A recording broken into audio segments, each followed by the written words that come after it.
거절했었거든요. 예.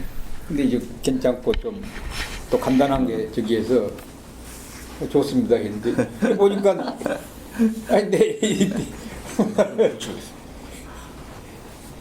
일생을 전부 여기 하는 상황이 돼 있는데 아니 그 현대건설 초기 뭐 62년도에 현대 건설 입사하셨잖아요. 예. 초기 그 같이 근무한 분 그렇게 많지 않습니다. 많지 않아 가지고 62년에 내가 그래서 35년간 거의 네. 일했으니까 그래서 오히려 뭐 저희들은 이 현대한도 그렇지 오히려 굉장히 한꺼번에 다 이제 얘기할 수 있어가지고 아이고 그러니까 감사 고맙습니다. 사실. 네? 나이도 그뿐만 아니라 회사도 그만둔 지도 20여 년이 됐고 또 이 회장님하고 같이 일했던 또 연도별로 여러 가지 얘기가 있는데 근데 그 과정도 사실 이제 잘해도 다 뭐 있는 거 사무실 있다가 전부 정리하고 집에 이제 들어가 있거든요. 그래 기억으로 찾으려니까 그리고 뭐 생각나시는 것만 해주면 됩니다. 예. 참 이거 어려운 게 많아요. 아. 연도별로 이렇게 크로스가 예. 돼가지고 그 뭐가 내가 뭐 보탬이 될는지 아니 저희들 뭐 기억 나는 것들만 딱 예. 이거 다 아닌데 기억 나는 거 말씀해 주시는데 그건 기억 안 나는 것은 뭐 안 난다고 말씀을 예. 하면 됩니다. 예. 그렇게 해서 그래 좀 편하게 뭐 예, 해주셔야 돼요. 그럴 수밖에 없고 예. 그렇습니다. 또 다른 분들 인터뷰를 또 많이 했기 때문에 그런 부분들 많이 하셨겠죠. 예, 예. 현대 대부분 초기 근무하셨던 분 지금 생존에 계신 분들은 거의 다 대부분 다 했습니다. 예, 예. 이철림 회장부터 해가지고 뭐 지지훈, 김광명 예. 뭐쭉 다 했죠. 박영욱, 예. 박병재 뭐 쭉 다 했습니다. 예.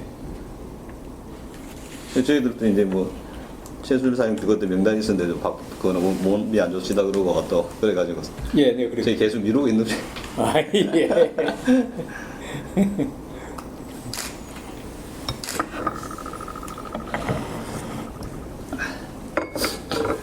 됐습니다. 예, 전 준비됐습니다. 시작하면 됩니다. 예.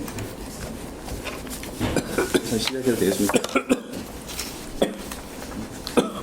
뭐 제가 주로 질문하고 질문에 대해서 이제 뭐 예. 답변을 하시는 대로 해주시면 예, 예. 그래. 좀 시작하도록 하겠습니다. 오늘 이렇게 귀한 시간 내주셔서 정말 감사합니다. 아이고. 그 저희들이 이제 그 우리 학교 설립자이시자 이제 우리 현대우 창시자 아산 정주영 선생님이 이제 돌아가신 지도 벌써 한 15, 16년이 지나버리고 예, 그렇습니다. 기억들이 이렇게 많이 파편화되고 있어가지고 예. 이걸 좀 정리를 좀 남겨놔야 되지 않겠는가 하는 생각을 많이 가졌습니다. 이것은 그 현대라는 어떤 그룹 개연의 문제가 아니고 한국 20세기 근현대사에 있어가지고 그 우리가 좀 잘 살게 됐다 그러면 그런 분들에 대한 기록들은 우리 후세를 위해서 남겨놔야 좋겠다는 생각에서 이 사업을 시작하게 되었습니다. 예. 일단 오늘 진행은 이제 구술이라는 정리의 편의를 위해 가지고 예. 호칭은 이제 구술자로 예, 부르고 예, 예.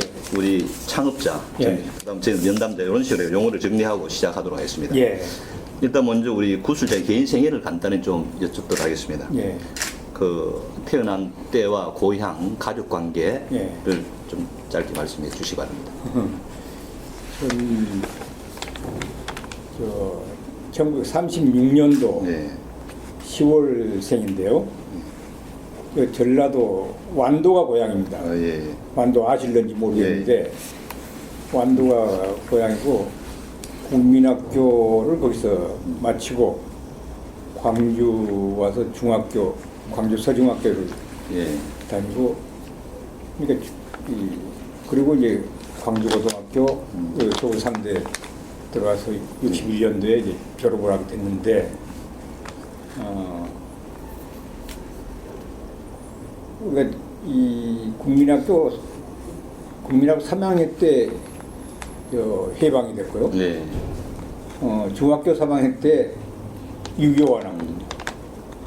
그래서 그때를 생각하면 참 집안에 중학교 때까지는 좀 농사를 짓고 또 창고업도 하고 또 해운업이라 그 당시로는 뭐 화물선이 돛담배니까 네. 풍선 세 척을 가지고 각 도시 목포, 여수 이런 데 제주도 이렇게 화물 소위 운수업도 했고 예. 창고업도 그러는데 우리 집안이 6.25를 하면서 아버님은 청년 단장을 하셨고 면회 우리 작은아버지는 목포에서 살다가 6.25가 나면서 고향으로 내려와서 6.25 때 이 인민군 부위원장을 했어요. 그렇게 극과 극이죠 우리 집안이. 작은아버지하고 예, 예. 막내 작은아버지하고 우리 아버지하고. 이래가지고 참 창고업이란 것은 그 당시 모든 것이 공출 예. 면에 이 공출을 하고 또 소금 이런 건 전부 들어와서 우리가 배급하고 배급제도 그런 거 아니에요. 창고에 가득 창고가 두 적인데 가득 있는 그런 농산물 저 소금 뭐 등등이 전부 우리 부위원장 아버지는 이제 청년단장 했을 때 도망가고 제주도 이렇게. 그리고 우리는 그대로 어리니까 괜찮고 우리 작은 아버지 되신 분이 부위원장을 하시면서 아주 창고부터 문을 개방해버려요. 그래가지고 전부 공산주의식으로 배급돼버렸거든요. 그래 그게 한 달간이에요. 완도가 이 인민군에 점령한 지가 한 달간. 한 달간 사이에 전부 방출돼 버리고 그래 들어와 보니까 아버님이 이제 청년단장을 하는데 전부 우리가 변상해야 되잖아요. 예. 그래서 우리가 변상을 하면서 소위 말한 농토고 배고 전부 처분해가지고 집안이 참 폐망했죠. 그래서 참 이제 고등학교 때부터는 참 어렵게 공부를 했습니다. 이제. 정말 집안도 어려웠고 국가도 사실 어렵죠. 뭐 그 당시 우리가 잘 산지 뭐 비교도 할 수 없는 나라였으니까 우리가 대학교 졸업할 때 국민소득이 60불이거든요. 예. 여러분들 아마 상상도 못하지. 국민소득 60불이고 지금 방글라데시마도 못 사는 거거든요. 그야말로 초군목피하고 지냈어요. 그래서 대학교까지 참 어렵게 공부를 하고 졸업을 했어요. 그래서 정말 그나마 정말 정직하고 부지런해야 된다 하는 거예요. 아버님 선친들의 그 격이기 때문에 참 그 당시야 어떻게 학교만 그래서 내가 상대 소위 상학과를 다니고 경제학을 공부해서 어떻게 하면 우리 농민들 그때는 뭐 우리 세계관 이렇게 보지도 못하고 이런 레디오도 없고 텔레비도 없었으니까 우리 농촌들을 잘 살게 만들 수 있느냐 하는 것이 우리 자식된 노릇으로 졸업할 때까지 대학교 나올 때까지 그 일념으로 이제 열심히 공부를 한 것뿐인데 우리 경제학을 하면서 조금 눈이 터진 게 우리가 말한 소위 아담 스미스 국부론하고 종이 잠깐 내려놔도 될까요? 얼굴이 자꾸 가려져서요. 종이 잠깐. 국부론하고 소위 공산주의 칼 막스 자본론하고 그 다음에 할 때 슈페터의 신경제학 그걸 할 때 슈페터가 주장한 참 요즘 말하죠만 창조적 파괴 소위 혁신 아닙니까? 혁신이란 것을 대학교 때 이제 경제학의 기업 혁신 경제 기업 혁신 요것이 머릿속에 콱 박혔어요. 그게 이제 내가 사회 진출하면서 소위 이노베이션 요 생각이 계속 머릿속에 남아서 활동을 해야 되겠다. 그래서 좋은 기업에 가서 해서 노력을 하고 그래서 그 영감이 똑같이 주장한데 나라가 회사가 잘 되는 것이 나라가 잘 되는 길이요. 나라가 잘 되는 것이 내가 잘 사는 길이다 하는 것이 저 양반의 소위 지론이거든요. 그게 아주 나는 대학교 나와서 아주 이 학교에서 배웠던 이상적인 것이 저 양반이 그 표현하고 말씀하신 것이 아주 동일체가 돼요. 그 마음속에. 예. 그게 나는 아주 소위 이 현대에 들어오는 아주 뜻있는 일이다 이렇게 예. 생각하고 입사해서 신입사원 어릴 때부터 그런 마음 확 갇혀 있어요. 예. 그럼 그 들어가기 전에 그럼 지금 뭐 굉장히 건강도 좋으시간데 특별히 뭐 어떤 취미 생활이라든가 지금 하시고 있는 일은 있습니까? 그 당시는 뭐 우리가 뭐 취미도 없고 사실 뭐 없어요. 우리가 간신히 할 수 있는 게 뭐 촌놈들 축구하듯이 뭐 이런 것뿐이고 그때 또 직장 뭐 간부가 돼도 술 접대하는 것밖에 없고 그 다음에 정구점 시작하는 거, 운동한다는 게 정구점 시작. 그 다음에 우리가 76년도 이제 정말로 자기 좀 운동을 하는 게 이 골프 좀 시작한 게 그게 우리한테는 제일 적합한 운동이라고 생각하고 요즘은 뭐 다른 요즘도 그 골프밖에 우리가 즐겁고 자기 몸을 건강하게 유지하는 건 골프에다가 이제 등산하는 것밖에 없어요. 예. 나머지는 뭐 특별한 취미도 없고. 예, 그럼 뭐 본격적으로 그러면 이제 직장 생활에 관해서 좀 여쭤보도록 하겠습니다. 네. 그 1962년에 현대건설에 입사했다고 했습니다. 예. 현대건설 첫 직장이었습니까? 내가 1년간 이 대학교 졸업하고 1년간 저 1년간을 어디 가서 좀 실패했어요. 저기 직장을 예. 실패해서 1년간 쉬려고 하는데 학교 유해한론 가르치는 선생님이 우리나라 이 미국의 원조 자금 DLF라는 게 있습니다. 혹시 들어보셨는지 미국 이 원조 자금이 예. 이제 한국에 들어와서 그걸 한국에 지원 자금으로 쓰는데 우리는 DLF 자금이 첫 그걸 융자받아서 하는 데가 동양세멘트예요. 예. 그래서 이 DLF 자금을 동양세멘트가 차관을 해가지고 거기를 예, 미국 자금도 그 세멘트 공장이 기존 국영기업체가 있었는데 그걸 리노베이션 해가지고 동양세멘트가 이제 예. 운영하는데 그 DLF 자금을 관리하고 USAID 지금 DLF 본부가 저 미국 대사관에 있거든요. 예. 대사관에.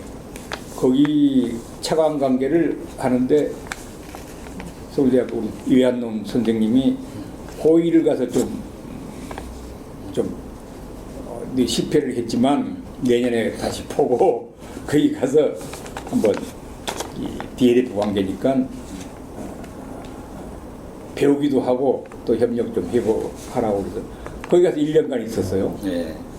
그런데 그 DLF가 AID라는 이 예. 명칭으로 바뀌어졌습니다. 예. 63년도인가. 그래서 그 DLF 본부가 이제 대사관에 있는데 현대건설이 AID 자금 2호로 예. 그걸 공공차관을 신청을 하고 있었어요. 예. 그래서 내가 이제 유소물 출입을 계속하고 있는데 예. 그 정인영 사장님이 부사장이고 당시에 예. 부사장님이 이 DLF AID 본부를 출입을 하고 계시더라고요. 예.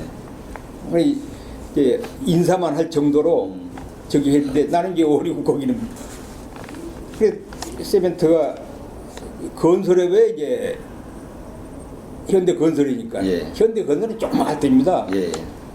정말 그 AID를 계속 이제 지금 현재 USAID 미국 대사관 거기가 그 안에 있었어요. 그걸 출입을 하는데 건설업을 하고 이 차관업 제조업하고는 좀 많이 다르니까 계속 상당히 고통을 받은 것 같아요. 예. 그러다 그 DLF AID 그 담당관이 이제 이 얘기를 해서 그 현대 세멘트 가서 AID 관계를 좀 취급을 해주면 좋지 않느냐. 네. 그래서 DLF는 똑같으니까. 그래 좋죠. 정영 사장이 한번 만나자고 그래요. 예.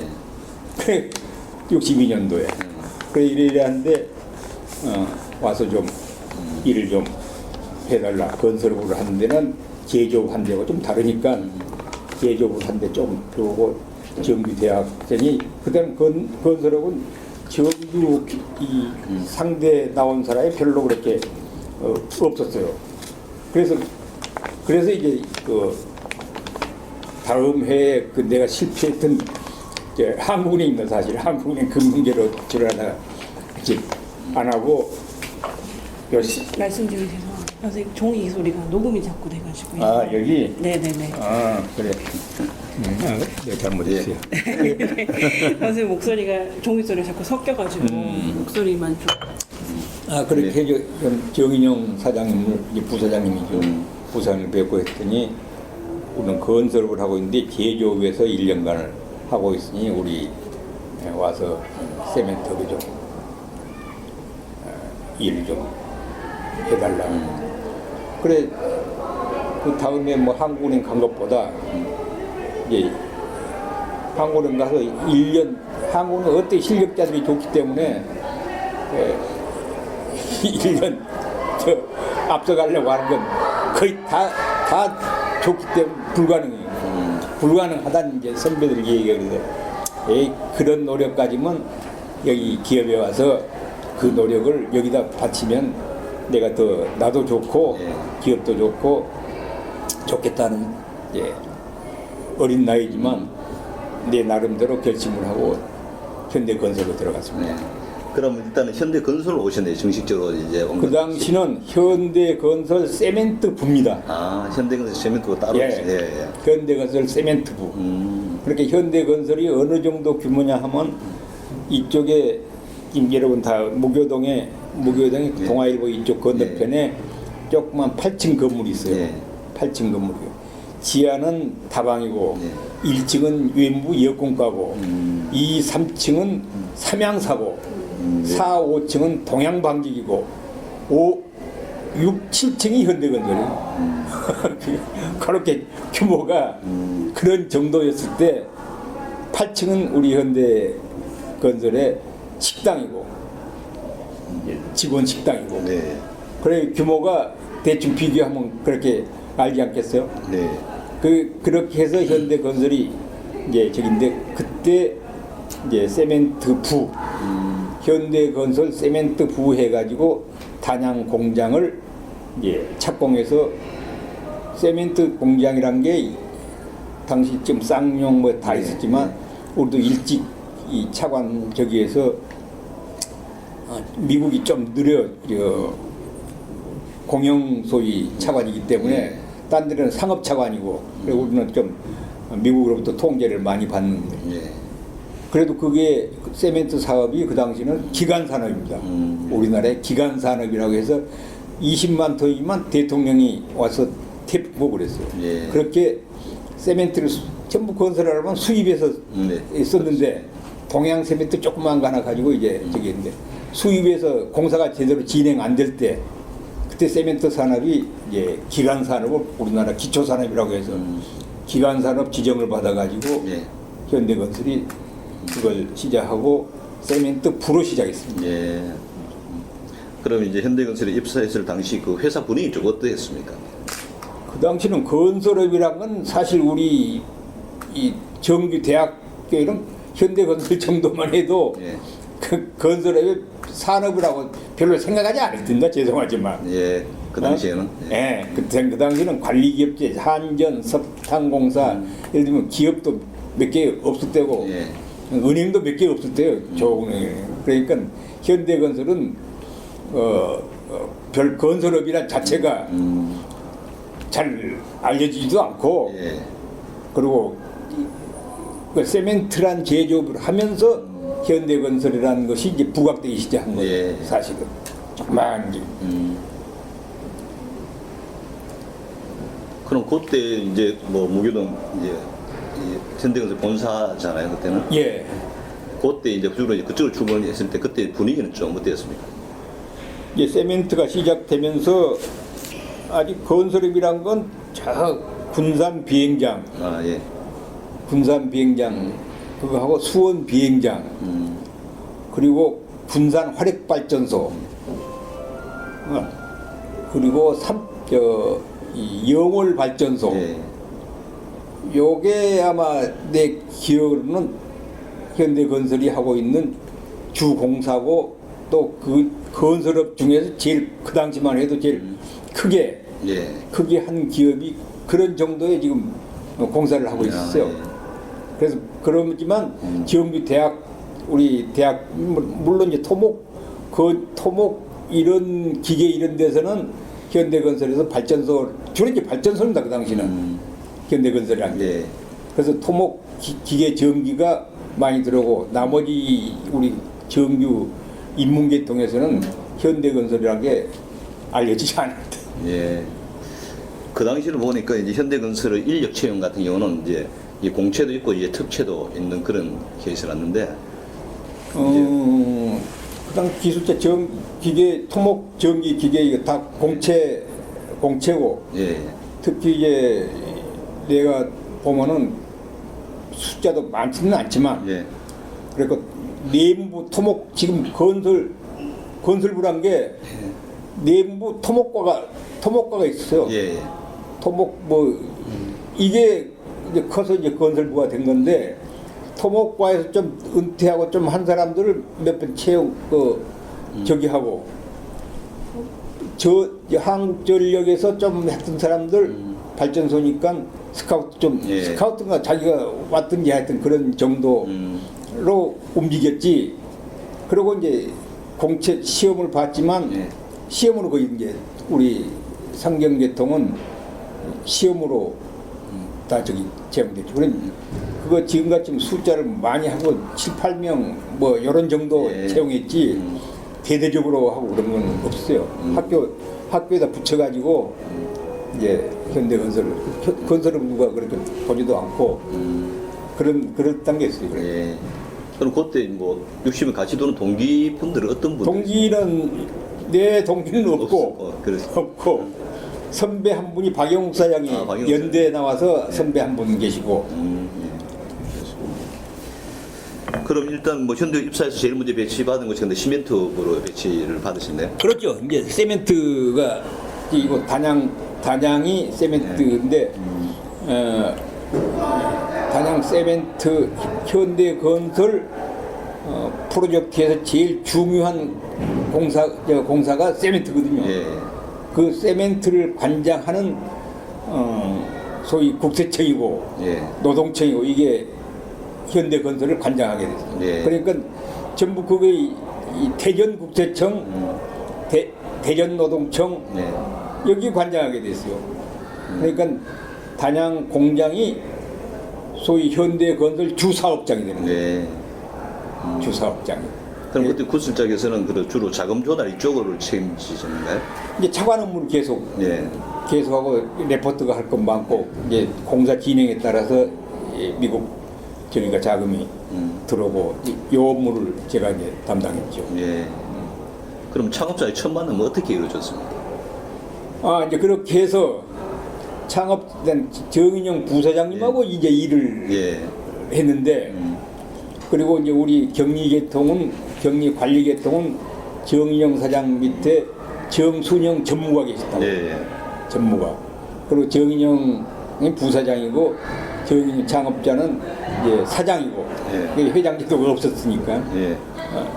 그런데 단양 공장이 세멘트 공장이 다 이루어져 나가는데 이제 건설을 해서 이제 가동이 되려고 하는데 거기 이제 이 소위 원가라든지 관리 계통 요 경리 체계 소위 자금 체계 이런 걸 할 저기 단양 공장을 딴 공사장은 가면은 2년 만에 돌아오지만 저건 가면은 이제 영원히 수위 말하면 장기 근무를 단양에서 하게 돼. 그 단양을 하려면 거의 여기서 청량이 타고 아주 개천 가면 기차에 깽단이 있었습니다. 깽단. 그렇게 험악할 때요. 왜? 거기가 영월 영주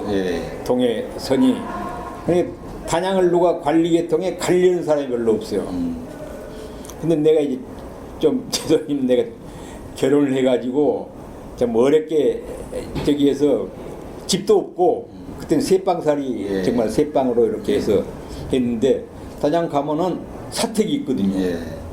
사택이. 그래 나는 속으로 저기를 가야 되겠다. 내가 편히 살고 애들 낳고 그리고 공기 좋고 그 당시는 뭐 서울 공기 좋다 나쁘다 이런 건 생각도 안 하고 예. 저기를 가야 되겠는데 마음속에 그럼 내가 간다는 얘기를 못하는데 예, 이제 경리대가 그 당시 좀 대리로 들어왔거든요. 예. 그래 이제 고참 대리가 됐죠. 그리고 세멘트부를 관장을 쭉 했기 때문에 예, 회장님이 세멘트 공장을 굉장히 중요하게 생각했습니다. 예. 중요하게. 우리 울산 조선소 시작한 것보다 할 때보다 더 저기를 더 중요하게 애착을 가졌어요. 예. 왜냐하면 건설업을 하려면 세멘트 철근이거든요. 예. 그래서 세멘트 없어가지고 공사를 진행이 안 되는 그거이 아주 소위 삼분 풍미양 들어보셨는지 모르는데 삼분 풍미 설탕, 밀가루, 세멘트입니다. 예.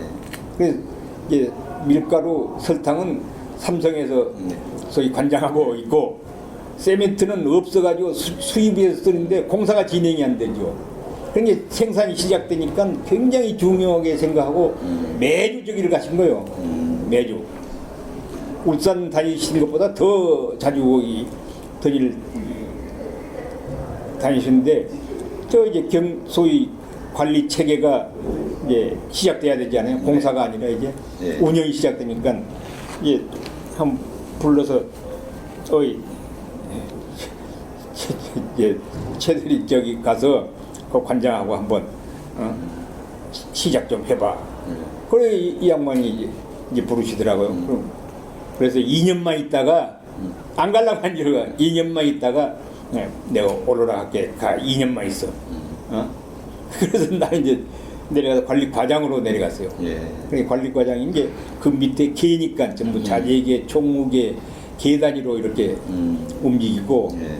관리과장 소위 지금 관리본부를 예. 해서 관리과장으로 내려가서 이제 그분을 해서 지 양반이 매주 내려와요. 예.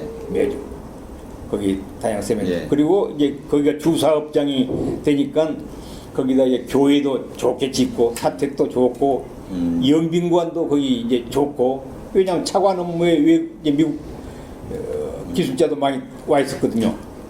그러니까 영빈관도 좋고 그런 것이 전부 산 저기지만 단양에 구축이 잘 됐죠. 그래가지고 매주 내려와서 씨름도 하고 사원들과 이렇게. 사원으로 하는 그 지금도 옛날부터 그러지만 거기다 풀장 크게 이렇게 또 만들어서 모래 저기 풀장 옆에 크게 하고 그 양반이 모래, 잔디, 대나무 이런 걸 좋아하시거든요. 그래놓고 씨름판 저기 하고 또 수영 저기 하고 저녁이면 술도 또 조금 좋아하시고 노래도 아주 뭘 하느냐 열심히 그냥 지금까지 무이니까 뭐 노래도 그냥 영빈관에서 모아놓고 저기 하고 또 그 예술가도 불러다가 이제 외국인도 그렇고 우리한테 직원들하고 노들하고 그 당시는 이제 김자경 오페라단 혹시 기억하는지 모르겠는데 예. 그 양반 한참 한번 이대생들이고 데리고 나와서 또 저기도 하고 노래도 하고 단양 공장을 애착을 가지고 거기서 근무한 직원들을 굉장히 사랑을 했죠. 사랑.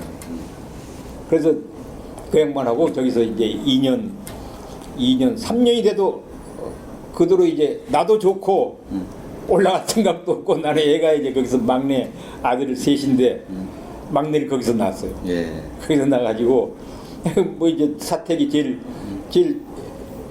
좋은 데죠. 우리 뭐 내 관리 책임자니까 공장장 다음은 내가 저기인데 좋은 데서 저기 하고 사택도 관사도 좋고 올라가면 집도 없고 그래서 이제 그 4년간인데 이제 68년 고속 64년 67년인가 국세청이 생기고 68년인가 고속도로 시작하고 그때 그래가지고 68년인가 이제 경리부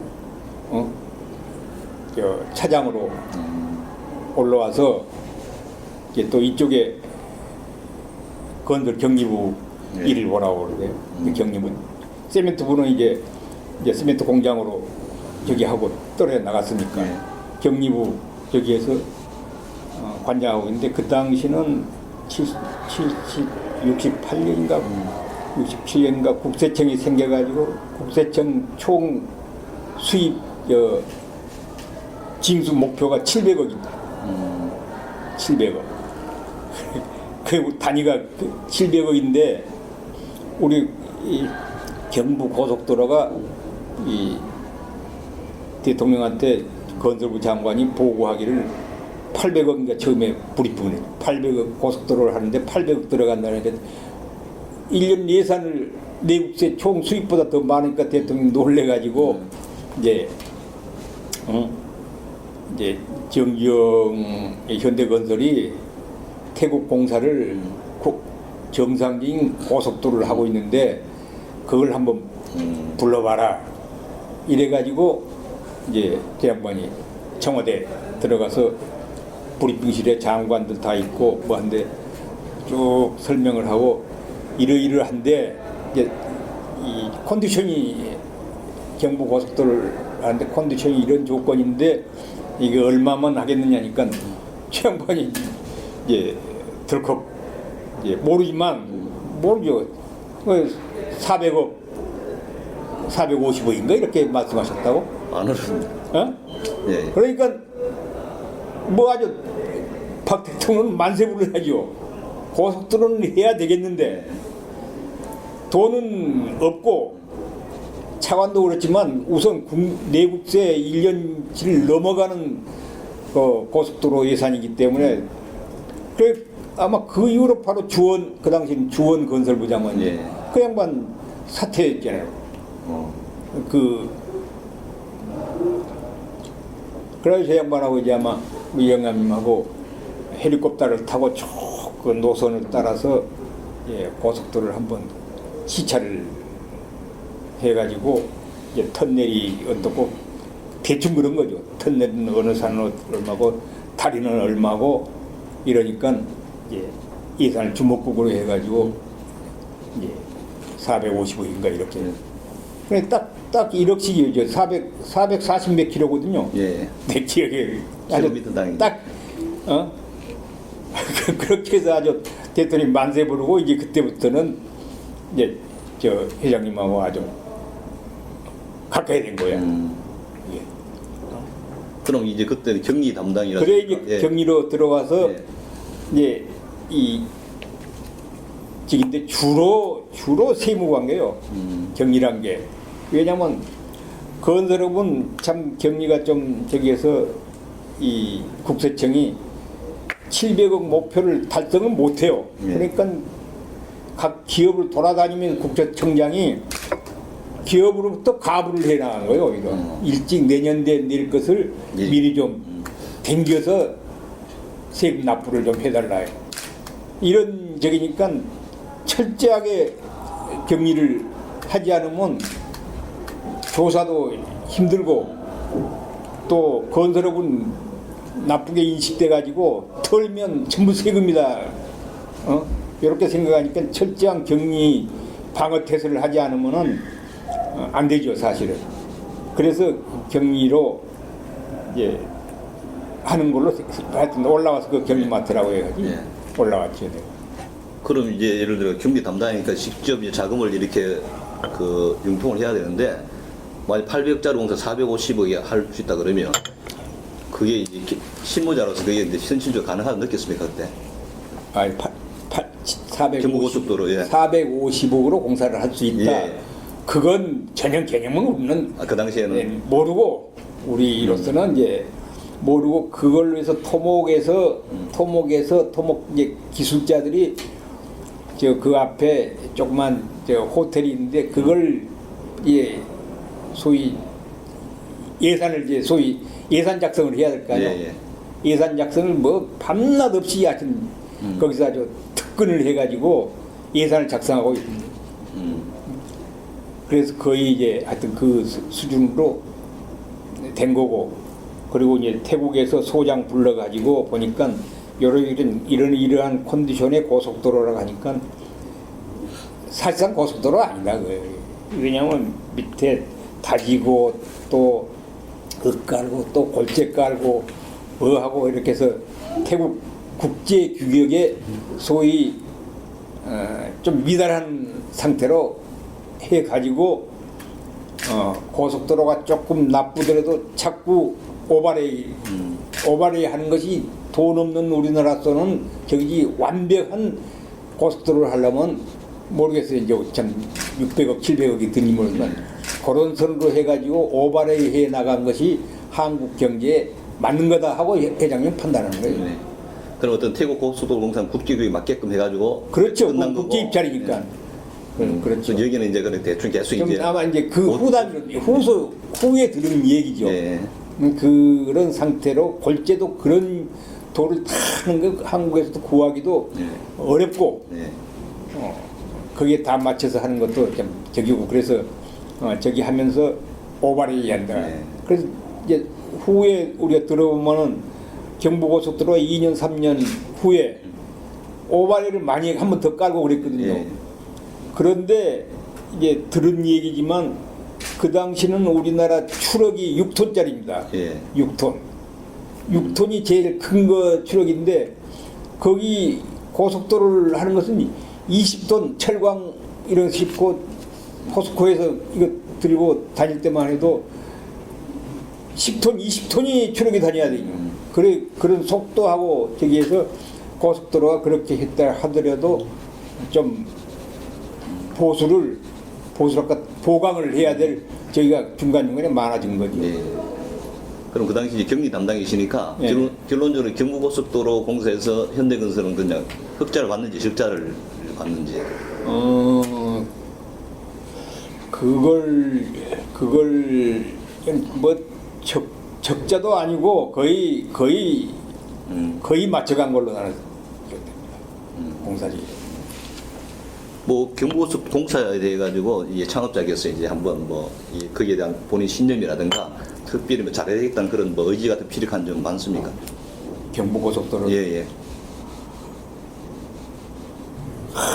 이 양반이 아주 모자 쓰고 경북서 소장했죠. 소장. 절대 저기 해야 된다고 그러고 소장급으로 활동했어요. 아주 경부고속도로. 우리 수표를 가지고 저기 하면 경부고속 예. 경리 그 현장 소위 담당자들이 여기 와서 작업 다 가면 시간 없다. 너가 내려와서 여기서 수표 끊고 저기 해라고 일 없이 그냥 내려가서 내려오라고 그러고 그랬어요. 그리고 그 당시는 자금이 금융에서 전부 지원이 안 되고 전부 거의 사채를 많이 씁니다. 사채. 예. 사채가 우리나라 그 당시만 해도 월 4% 사채를 썼어요. 현대건설도 현대자동차까지도 그에 생겨서 전부 사채로 운영이 됐어요. 참 어려울 때입니다. 그 금융이 지원이 안 되고. 이제 좀 좋은 부분도 있지만 또 그게 그 당시 이제 기술력이라든가 뭐 안전 문제가 제대로 이제 갖추지 않을 때라 가지고 참 사고도 굉장히 많았잖아요. 예. 근데 또 현대 건설 담당 부분에서도 사고가 굉장히 많았다고 생각. 그때는 이 창업자의 반응이라든가 그 사후 처리는 어떤 식으로 처리했습니까? 사후 처리 사고 같은 것들에 대해. 사고 난 사후 예, 처리. 예. 그건 우리가 담당 사실 아는데. 그쪽은 아니고. 예. 저기 제일 어려운 공사가 사실은 옥천 예. 터널 공사거든요. 예.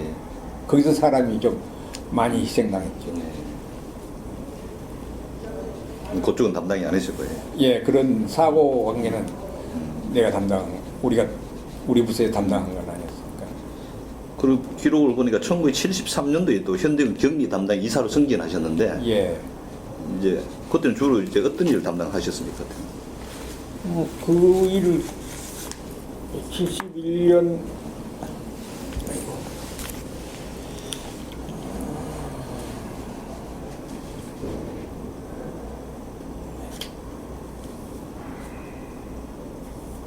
몇 년도라고 그랬어요? 기록은 73년도에 이제 이사로 승진하시는 격리 담당 이사로 기록을 보니까. 이제 제가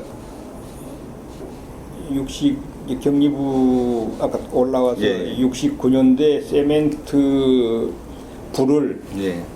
세멘트 주식회사로 이제 소위 분가시키고 예. 분가. 그래서 현대 세멘트 주식회사를 만들어서 예. 이제 정순영 회장으로 하여금 그게 회장님이 그 독립적으로 해가지고 운영하도록 해서 예. 현대건설에서 분리돼서 나갔어요. 그 작업을 이제 담당해서 해주고 예. 72년도에 71년도에 이제 현대 중공업이 또 현대건설 조선사업부로 해서 이제 조선소를 시작했거든요. 예. 조선소를. 그래 그 조선소 사업을 시작하면서 이제 조선사업부, 현대건설, 이제 조선사업부. 그래서 제일 중요한 게 거기도 차관하고 영국 바크레이 차관하고 이제 그 계산 제도 예. 이런 것에 대해서 이제 좀 기획을 해서 이제 독립법인으로 만들 준비를 해가지고 예. 해왔었죠. 그러니까 저는 그런 큰 어떤 공사별로 하는 것은 관장을 안 하고 그런 회사 회장님 저기 한 독립 회사를 만들었는데 그게 이제 그런 것에 관여를 내가 많이. 예. 그럼 이제 현대건설에서 다시 중공업으로 다시 오셨다가 또 현대시멘트로 갔다가 이 자리 옮기면 그 당시 굉장히 많이 옮겨 다니셨네요. 그때가 이제 71년 자동차 시작하고 이제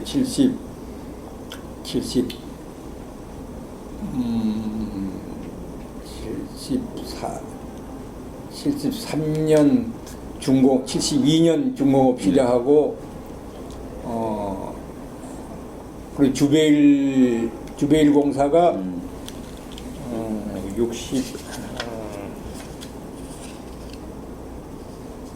77년도. 주베일은 76년도 예. 이제 그러니까 그 74년도 이때는 내가 중공업에 독립시키고 이제 시멘트 독립시키고 이 작업에 주로 이제 해서 분가시키는 일에 이제 격리부가 주관해서 저기 해줬고. 예. 그리고 1977년도에 다시 이제 현대건설 상무이사로 오셔가지고 네. 그 중동 진출 때문에 이제 그룹 내 여러 가지 의견들이 굉장히 많은 걸로 알고 있거든요. 네. 그때 정의용 회장과 이제 창업자 사이 어떤 그런 의견, 뭐 진출해야 된다 안 된다 그런 논란이 많았다 그러는데 그 중동 진출에 대한 이 창업자의 생각은 어땠습니까 그 당시에? 그게 조선소를 시작하는 소위 회장님의 이제 뜻이 태국이고 월남이고 말레이시아고 또 이제 중동이고 일부 이 건설 현장에 가면 전 나라에 가는 게 다 화폐도 다르고 노동 관계 저기도 다르고 예. 이제 모든 법 규제하고 있는 법이 다 다르고 언어도 다르고 한데 그게 전부 미트시키기가 사실 어렵죠. 세계 이 건설업이란 게 종합 사업이기 때문에 그런 것에 대해서 애로를 많이 느끼고 조선소를 시작한 거예요, 사실. 예. 왜냐하면 우리나라는 수출해서 먹고 살아야 되는데 건설을 해서 수출하는 건 그렇게 어렵고 사람도 희생도 많이 하고 태국에서도 엄청난 희생을 많이 당했기 때문에 한 곳에다 모아놓고 작업을 하고 지시하고 보고 그 다음에 수출을 하는 것은 조선소다. 예. 그래 조선소를 이제 시작한 것이 정부 중화공업정책하고 맞들어져서 조선소를 시작한 건데 조선소 주베일 말고도 조선소 시작한 것도 전부 기업 내에서 정인영 사장이고 반대를 좀 반대를 많이 했는데. 했거든요. 네. 왜냐하면 우리가 봐도 이제 텔레비가 나오고 해서 그 당시 텔레비에 계속 선전하고 있는 것이 대한조선공사에서 3만 톤 배를 3만 톤 배를 건조해 가지고 이제 진수하는 것이 텔레비의 선전으로 우리는 3만 톤 배를 저기 합니다 하고 그 뭐 1년 2년간 그 내 기억에 하여튼 1년 이상 하여튼 그 선박에 대해 3만 톤 가지고 이렇게 선전을 네. 하고 있는데 우리가 30만 35만 톤이거든요. 그러니까 우리도 배가 35만 톤이면 어느 정도 큰지는 몰라요. 예. 뭐 나 같은 건 더 모르고 그때만 해도 예. 그래 30만 톤 35만 톤 한다니까 배가 얼마나 크냐. 그 당시 서울시 인구가 700만입니다. 예. 700만을 50kg로 있는 어린이고 나하고 다 하면 50kg 안 돼요. 평균 몸무게가. 그래 700만 서울시 인구를 다 실을 수 있는 배예요. 그렇게 계산하면 쉽게 이해가 됩니다. 예. 그래서 35만 톤 배라는 것은 그렇다고 합니다. 예. 그래서 우리가 사업 계획을 이제 우리도 수박 거들끼지만 어디 주워 모아가지고 사업 계획을 만들고 이 상공부 조선과를 들어가 사업 계획을 예. 접수하면 조선과가 4명인가 돼 있어요.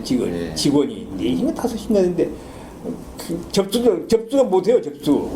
접수를 저도 지금 조선공사에서 3만 톤 배를 만들어서 좋다고 그거 가지고 지금 이 상공부가 지금 조선공사하고 저기를 하고 있는데 35만 톤 배를 한다니 내가 설명할 능력도 없고 배가 얼마나 원가가 얼마 들지도 모르고 그 사업계획서를 이제 우리가 하여튼 만들 수는 있죠. 예. 그 만들어가지고 상공부 가니까 너 접수 안 돼요. 그래서 결국은 우리가 이제 회장님한테 접수할 데가 없습니다. 이 사업을 검토할 있는 우리나라 부서가 없습니다. 네. 그래서 얘기했더니 이리죠. 가지고 가서 청와대로 들어갔어. 청와대로. 이래 배를 이래 해서 이제 이렇게 우리가 만들려고 이렇게 해서 쭉 하는데 우리가 상공부 조선과밖에 없어서 5명인가 밖에 없는데 다 관료가 거기밖에 경험고 뭐 안목이 없고 그래서 이 사업 계획서를 접수를 못한다. 이래가지고 부서를 처리하고 어떤 명령을 내려서 이걸 검토를 해줘야 되잖아요. 네. 그래야 이제 뭐 차관이고 뭐 이래가지고 이게 청와대에서부터 내려와가지고 사업 계획을 이제 상공부 우리가 접수시켜서 이제 참 설명할 그런 단계가 이제 연대 중공업 참 시초 발생한 그 경입니다 이게. 예. 그리고 일단 그 정인영 회장님하고는 계속 그런 갈등이 있었고 또 이제 중동 진출에서는 특히 의견 대립이 굉장히 심한 걸로 이제 알고 있는데. 똑같아요. 이제 네. 69, 70 이제 배를 해가지고 1호선, 2호선 하여튼 조선소를 건립을 해가지고 참 2년 내에 배를 왜냐면 배를 조선소를 부지를 닦으면서 철판 들어오고 막 했으니까 뭐 말할 것 없죠. 세계 유례 없는 적이고 제 양반 추진력이 말할 것 없는 거고. 그래 정인영 회장님하고는 이제 이 소위 76년 주베일 산업왕 조선소도 반대를 하고 했지만 이제 76년도 우리가 중공업이 독립해서 1호선, 2호선 이제 이 건조를 해가지고 1호선은 인수해가고 2호선은 인수를 안 해. 이제 길값이 떨어지고 걸프 전쟁이 또 일어났던가 하여튼 뭐 해가지고 기름값이 형편없이 떨어지니까 리바노스 저기 한 선주가 배를 인수 안 해갔거든요. 인수 안 해가 가지고 그 배를 외양에다가 이 정박을 시켜놓으면 그 비용이 또 엄청나요. 예. 그래 그 정박을 시켜놓고 이제 이 인수 안해가 아니라 저걸 어떻게 해야 되느냐. 3천 그 당시 3,500만 불인가 되는데 그래서 이제 저걸 몇 개월간 정박 시켜놓고 이제 착안한 것이 우리나라 기름을 운송해야 되겠다. 그래서 파헤쳐 본 것이 유공이 있었는데 유공 기름을 누가 그냥 다 미국 선박 회사가 다 운송하는 거예요. 예. 그리고 이제 가만히 그걸 분석 우리가 다 진단을 해보니까 참 우리나라 정부도 능력이 참 좀 미안하지만 유공이 전부 차관을 해주고 자기 합작이라고 해서 다 차관해 준 걸 다 소위 계산상은 다 뽑아 나가고 장기적으로 저 기름 운반해가지고 이익을 실현하고 있는 거예요. 지금. 그래서 우리나라 공장에 우리가 쓸 기름을 우리 배로 할 수 있는 그 배를 운용하면 훨씬 싸고 좋지 않겠어요. 그게. 그래서 그랬더니 그 계약에 유공과 미국의 그 뭐 카텍스가 어디하고 계약에 그 못하게 돼 있다. 안 되게 돼 있다. 예. 꽉 묶여 있는 거죠. 장기적으로. 그걸 이제 파괴하려고 해서 현대 상선을 만들었어요. 예. 배 한 척 가지고 예. 만들어서 그걸 계속 추적해서 그게 정부고 외교고 뭐 해가지고 그걸 깨트려야 된단 말이죠. 예. 그래야만이 우리 정유회사도 살고 우리도 좋다 해가지고 그 배 인수 안에 가는 그 소위 덕에 예. 현대 상선이 생기고 현대 상선이 생김으로써 미국의 착취를 안 당한 거지 우리가. 그런 시대였어요 사실. 예. 우리나라도 또 그렇게 운영이 됐고 그래서 이제 이 선박 저희가 이제 선박으로 해서 저 상선 생겨서 현대중공업이 그 이후로 3호선, 4호선 쭉 네. 하면서 성장하게 됐는 거고 그때부터 이제 현대 정인영 회장님은 이제 좀 이제 저항적으로 그래서 자기 나름대로 딴 사업 구상을 했던 거죠. 뭐. 예. 그때 이제 정인영 회장님은 현대 양행이라는 것을 예. 기존 가지고 있었는데 그 양행에다가 세계 각국의 팀별로 뭐 팀을 여러 개 만들어서 하여튼 신상품 내지는 신 아이디어를 뭐 미국 보내고 구랍하고 전부 돌아다니면서 5, 6인조 내지는 10인조로 만들어서 신상품 개발에 대한 리서치 내지는 뭐 저기를 하고 계셨어요. 예. 그것이 이제 발전 설비를 하게 되고 현대 양행을 키우는 어떤 이제 모멘트가 됐는데 그렇게 하다가 이제 현대 중공업에 대해서도 그렇게 좀 반대를 하다가 그건 이제 잘 되는 걸 알았고 주베일 저기 하면서 이제 정인영 사장님하고 회장님하고 이제 분리된 거죠. 예. 결정적으로 그 의견 충돌 때문에 이제 갈라서게 되는 거죠. 그렇죠. 주베일 공사가 이제 일찍이 다 들었겠지만 주베일 이제 현대중공업이 잘 이제 성장하고 배값도 좋고 이제 하고 있고 또 우리나라 오일 쇼크 때문에 기름이 참 기름도 그렇고 외환도 부족하고 아주 어려운 그런 저희가 이제 닥쳤거든요. 예. 그때 이제 주베일 공사가 발주가 되는데 아마 나보다 더 잠시만요. 지금 1시간 돼서요. 테이프를 잠깐 교환. 테이프 교환하고 잠깐 쉬었다. 좀 쉬었다. 네, 그러시죠. 주벨 주베일부터 다시 시작하면 될 것 같습니다. 좀 빡세게.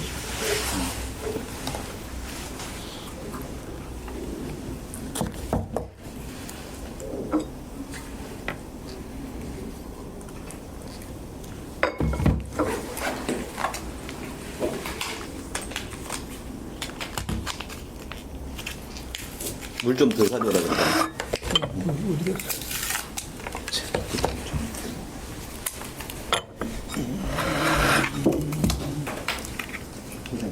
좀. 물좀 들어.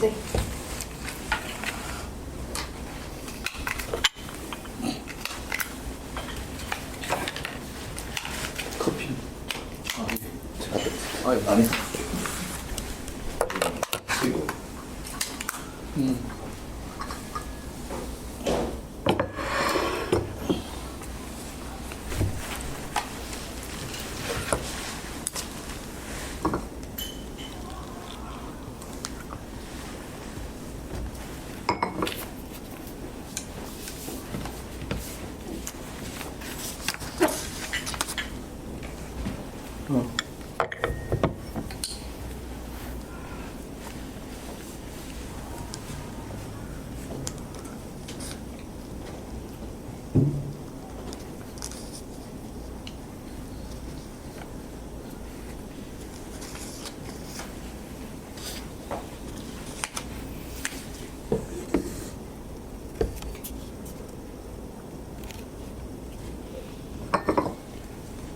다시 시작할까요? 예.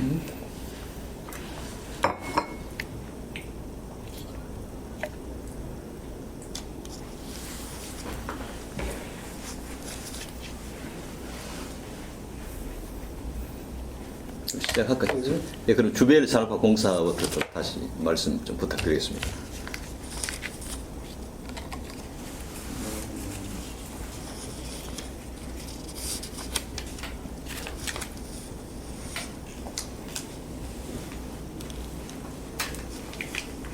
76년도에 이제 주베일 공사가 이제 이 낙찰되기 전에 이제 주베일 이제 낙찰에 들어간 게 우리가 9억 불이지만 최소가 14억 불인가 외국인 내가 듣기로는 한 거의 20억 불에 가까운 것이 외국인들은 견적이고 예. 우리가 이제 9억 6천만 불인가 이렇게 예. 됐고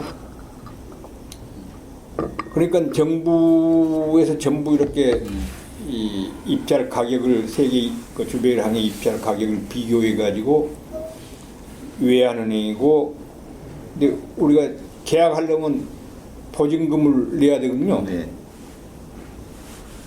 입찰 보증 10% 예. 받고 그에 대한 저기를 지급 보증서를 내야 되는데 지급 보증을 다 안 해주는 거예요. 예. 우리나라도 마찬가지. 우리나라는 더 많을 것 없고 세계 홍콩이고 런던이고 지급 보증을 안 해준 거예요. 네. 왜냐하면 독일, 영국, 이 미국 이런 데서 20억 불에 가까운 공사를 우리는 10억 불에 소위 입찰했기 때문에 현대건설 아주 망하는 거죠. 예. 그 공사를 하면은 왜냐하면 선진국이 그 수년간 사우디를 우려먹었던 그런 저기에다가 예.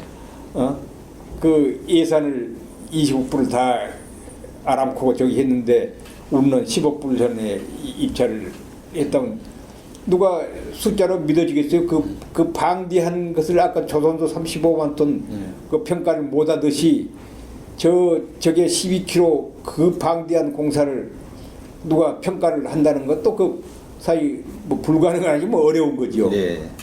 그러니까 전부 반대하고 캐션만 다 들어있는데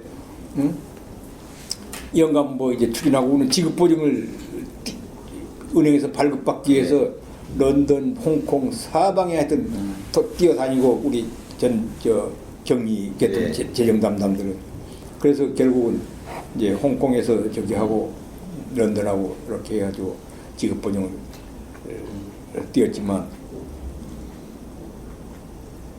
정인영 사장은 그리고 정부도 다 캐션이죠 전부. 예. 다 캐션이고 믿음이 거기 안 가고 그래 정인영 사장은 거기에서 나가가지고 지금 소위 한국 그 창원에 중공업. 한국중공업을 이제 만들어 발전시설을 예. 그것도 세계에서 제일 큰 저기 아닙니까? 예.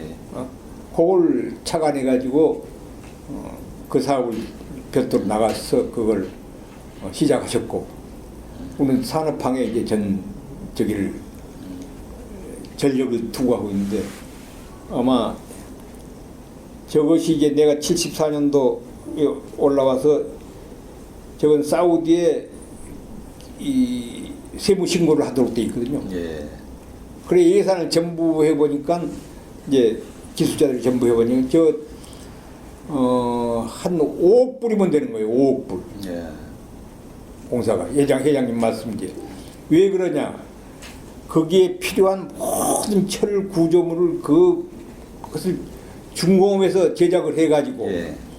그걸 바지선으로 끌고 가서 예. 거기 설치하는 그 공정을 회장님밖에 생각 안 할 사람이 없어요. 몇백 톤 되는 예. 철 구조물 만들어서 그 바지선으로 이 태평양 인도양을 해서 저기까지 간다는 건 상상을 할 수 있습니까? 못하지.